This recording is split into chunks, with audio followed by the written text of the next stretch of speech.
video is about all the graphing techniques all at the same time. So let's make sure we pay attention here to all the transformations that we might possibly see. Okay. Notice how there is a negative b that's already been factored out inside the function, but factored. So this one would be ready for you. Notice how the square root stops and then the d is outside.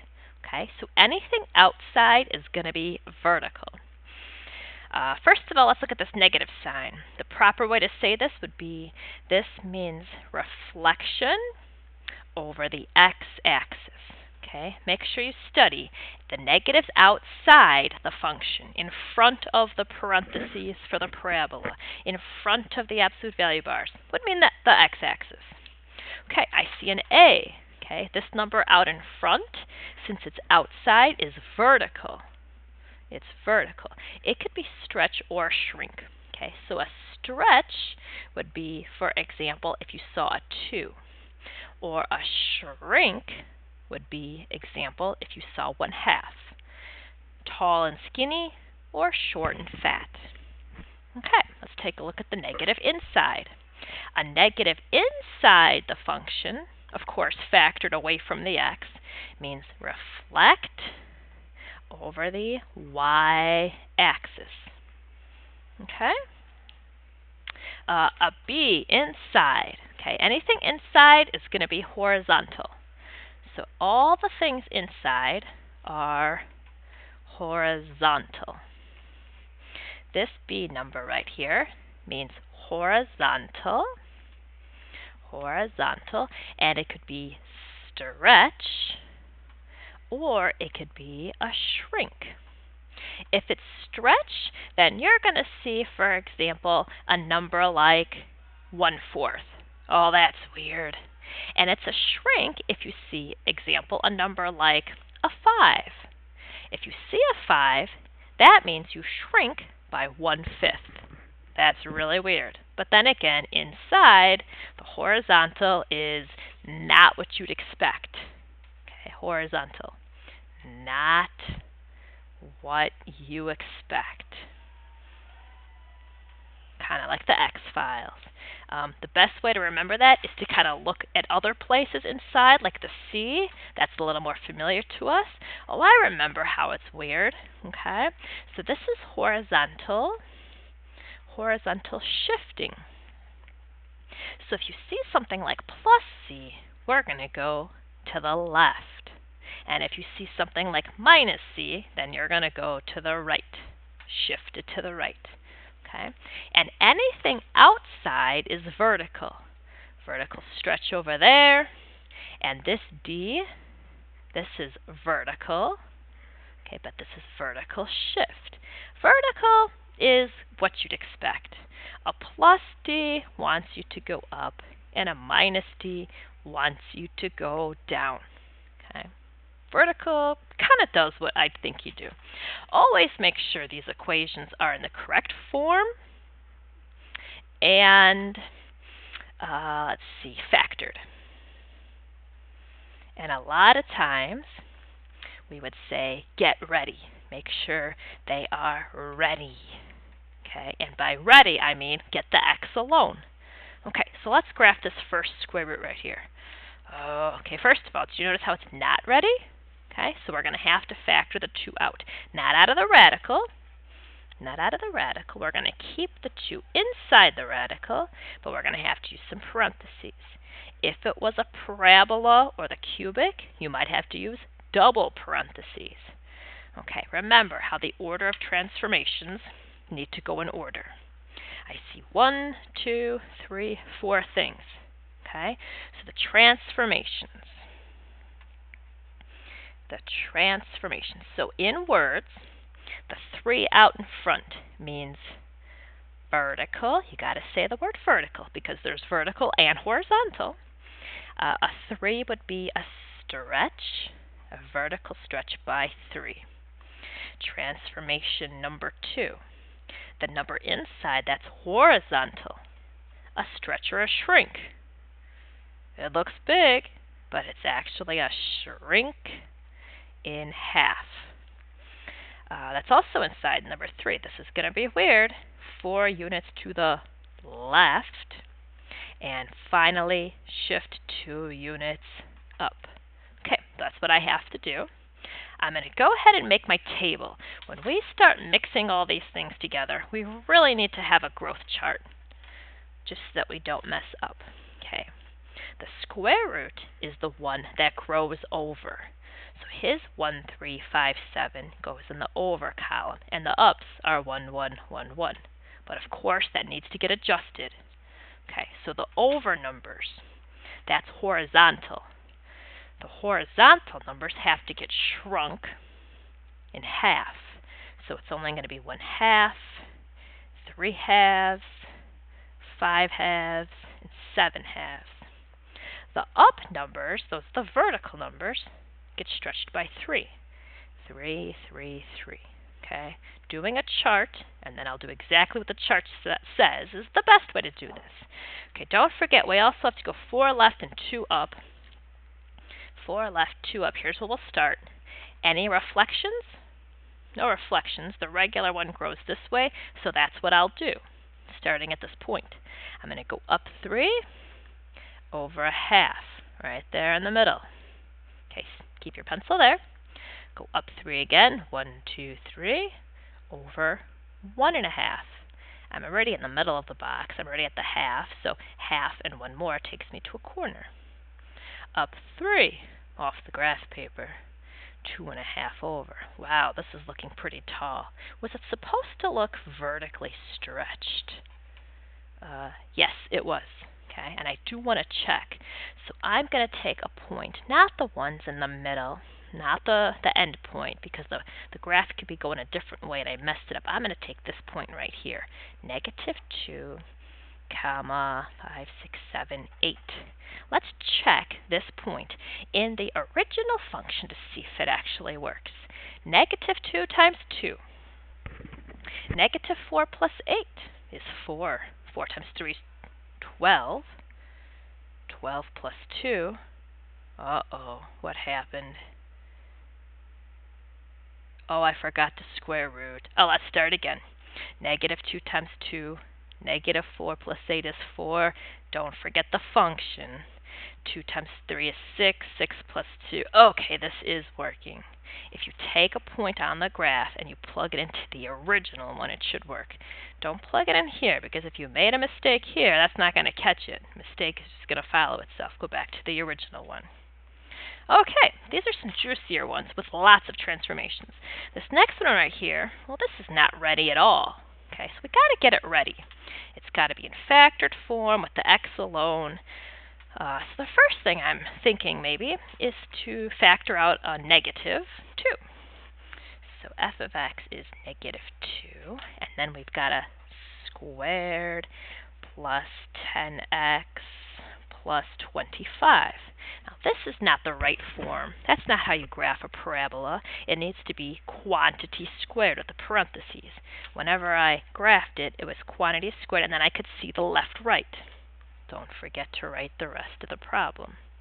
Is this a perfect square trinomial? Is it something times the same something? I hope so, because that's the only way I know how to graph.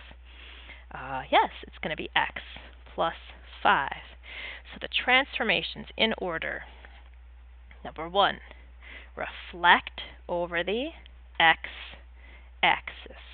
Transformation number 2, vertical stretch by 2. And don't forget to shift 5 units to the left. Okay, the regular growth chart, I'm going to go and write it down. Over and up. The parabola grows up. Over 1, up 1. Over 1, up 3. Over 1, up 5. Over 1, up 7.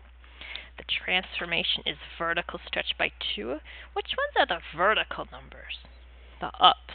So let's multiply them all by 2. All right, let's go get started. Let's reflect over the x-axis. So the parabola is going to be opening down. I'll stretch it when I get there. Let's go 5 to the left. 5 to the left. Don't forget to go down. Over 1, down 2. Over 1, down 6. I think that's all that's going to fit on the graph paper. Go ahead and open this one down. Don't forget your arrows. Make sure you hit the points. I'm going to check a point. Maybe I'll check this one right here. Negative 3, 5, 6, 7, 8. Negative 8. Oh, this looks juicy. Negative 3 squared. 9 times negative 2. Let's just do some work. F of negative 3 is negative 2 times negative 3 squared, which is a 9. I'm really hoping that this makes a negative 8. F of negative 3 is negative 18 plus 60 minus 50 is negative 18 plus 10, negative 8. Yes, it worked.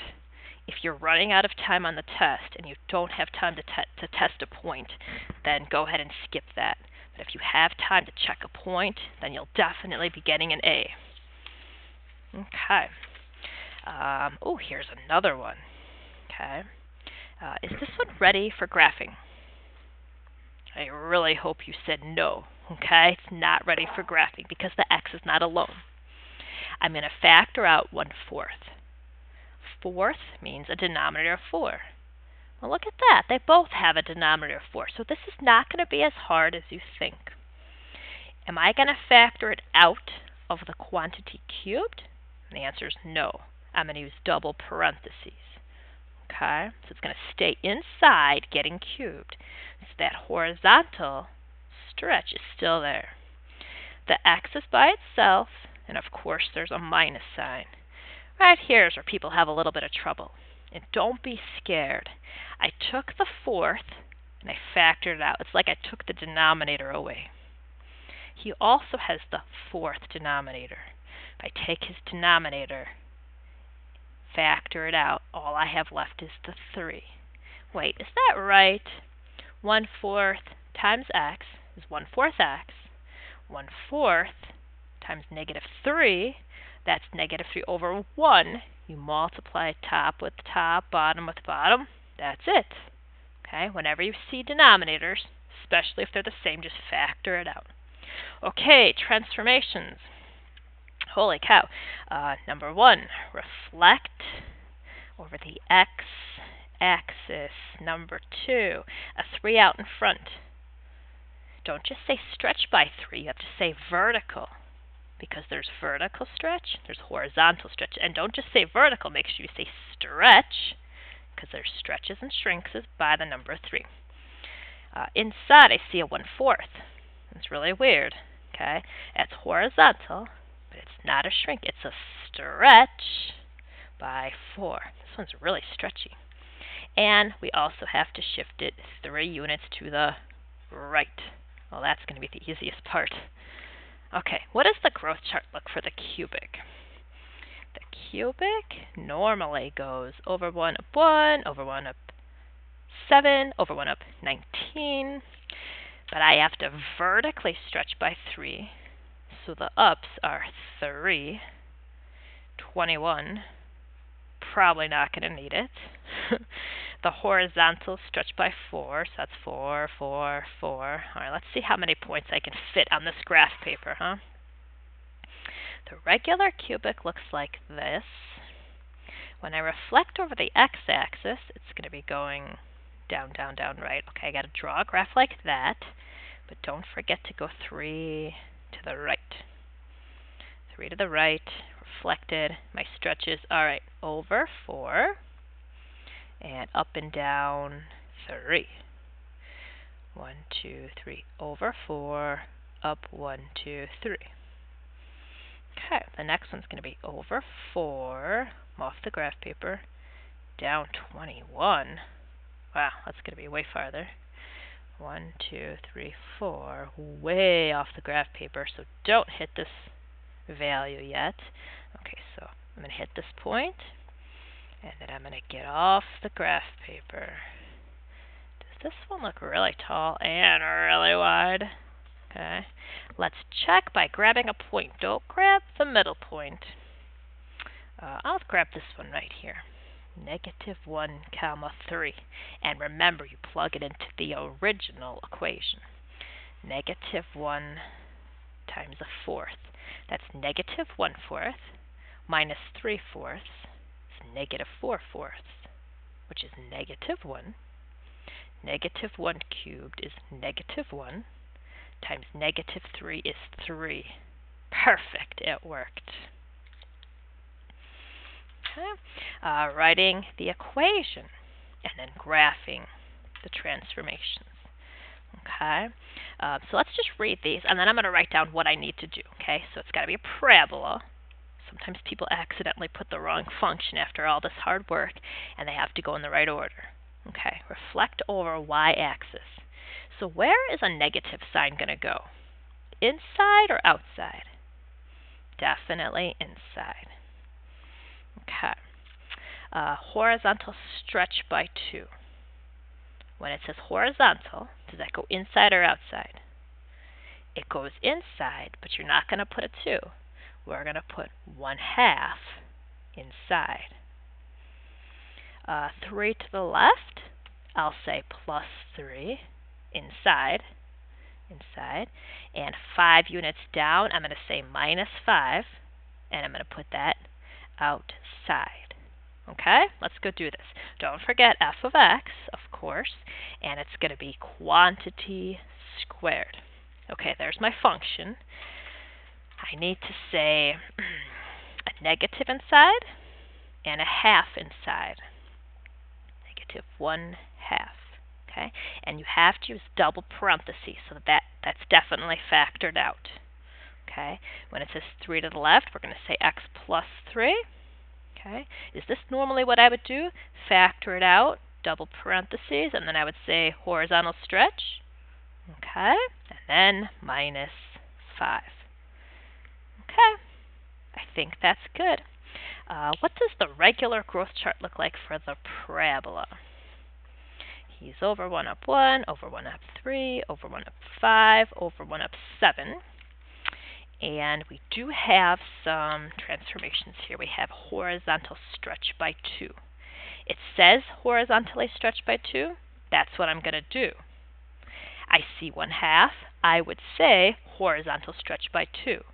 So it says stretch by 2. I'm going to do stretch by 2. My graph will have stretch by 2. The only thing that's different is the number in the equation. Okay? All right, let's not forget to go, let's see, 3 left, 5 down. Wait a minute. When I reflect over y-axis, what does a parabola that looks like this look like when I reflect him over the y-axis? Oh, same. Okay, so step 1, he looks the same. Stretch him. Go 3 left, 5 down. Okay, I'm ready. Over 2. Up 1. Over 2. Up 3. 1, 2, 3. Over 2. Up 5. Over 2. Up 1 and 4 makes 5. Can I fit 7? Oh, it's right off the graph paper. Alright, I'll aim for it. Alright, parabola, parabola. Hit all your points. Aim for that dot. Don't forget your arrows. Okay. I'm going to check my equation with a point, but I do not want to pick the vertex. I'll pick this point right here. 1, negative 1. 1 plus 3 is 4. Negative half of 4 is negative 2. Squared makes 4 minus 5. It works. It's good. Okay. So this is all the transformations mixed up together and getting them ready. Okay, the last thing I'm going to do here is look at this graph. And we're going to be a little abstract. Okay, this is f of x. It's just a random curve. I notice that he starts at a 1. He does touch the x-axis a little bit. Okay, so I need to do some things here. The first thing says f of x, which is that graph. Take the graph, and this transformation says shift it 3 units up. So this entire graph needs to go 3 units up. So instead of touching 1, it's going to touch 1, 2, 3. Does it still have this point here on the x-axis? No, it's got to go 3 units up. Oh, wait a minute, this was 1. 3 units up takes me all the way to 4. Silly goose. Right up there. This point needs to go up to 3. Wow, right there. This point right here needs to go all the way up to there. Okay. And how about this point right here? Negative pi used to be at -1. So I need to move this dot up 3. 1, 2, 3. I'm going to be at 2. And pi needs to go up 3. 1, 2, also at 2. Okay, let's go ahead and graph this.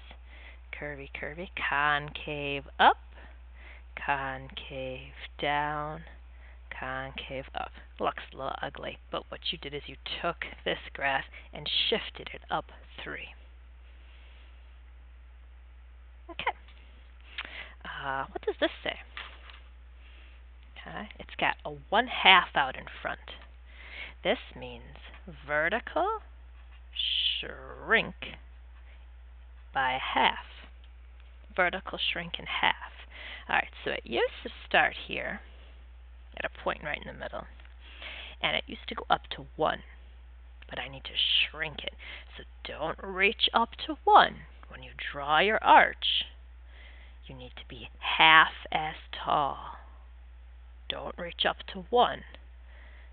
Where's my points? Here's my points. Okay, I'm not going to draw my arch up to 1. I'm going to draw it up to 1/2. Okay, let's look at the rest of the branches. They used to reach down to 1. Can't do that anymore. They have to be vertically shrunk in half. So don't reach down to -1. Reach down to 1/2. Does this graph look like it's shorter? Vertically shrunk in half.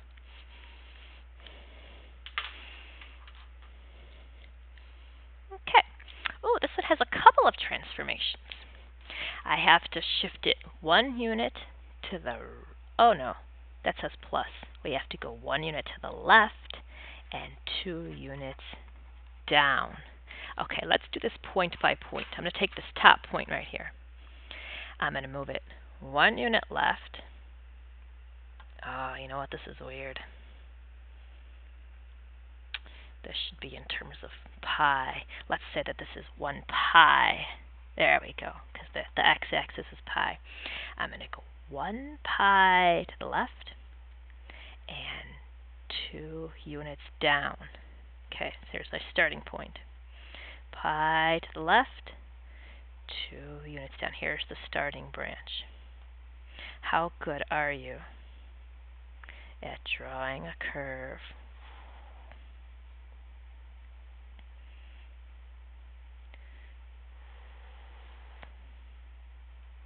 Over there. The old one used to be up here.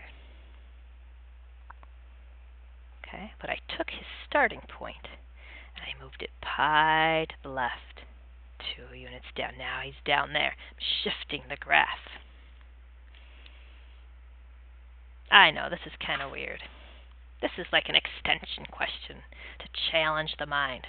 A 2 inside. This is going to be horizontal. Is it stretch or shrink? Shrink in half. Okay, horizontal shrink in half. So let's see, here's my starting point. Horizontal shrink him in half. So is he going to reach all the way over to pi? No, he's got to get shrunk in half. So if this is pi, here's pi over 2. I got to get to here. Down, down, down, over. Wow, that looks really, really skinny. Horizontally, pinched him. Down, down, down. There we go. Horizontally, he used to be really wide. horizontal shrink. There's one set of these that we'll do in class tomorrow for practice. So if you're really struggling, make sure you ask. But everything else should have made a lot of sense. Have a great day.